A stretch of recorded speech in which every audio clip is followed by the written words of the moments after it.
বুখারী ও মুসলিম শরীফের বর্ণনা অনুযায়ী আল্লাহ রব্বুল আলামিন তিনি তার প্রিয় হাবিবকে লক্ষ্য করে সূরাতুল শুআরার একটি আয়াত নাজিল করলেন এবং তিনি তাকে উদ্দেশ্য করে বললেন, وأنذر عشيرتك الأقربين।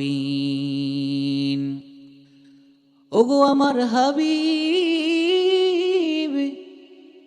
আপনি আপনার সকল নিকট আত্মীয় বর্গকে আপনি একত্রিত করুন এবং তাদেরকে পরকাল সম্পর্কে আপনি সতর্ক করে দিন।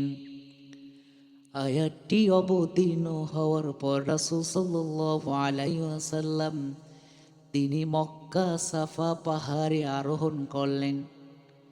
সেখানে তিনি তার সকল নিকট আত্মীয় বর্গকে একত্রিত করলেন এবং তাদেরকে আখিরাতের আযাব সম্পর্কে সতর্ক করলেন। সেখানে উপস্থিত ছিলেন রাসূলের চাচা আবুল আহাব। তিনি এ কথা শুনে উদ্যতের সাথে হাত নেড়ে বলতে লাগলেন, তাব্বান লাকা আলিহাযা জামাআতানা।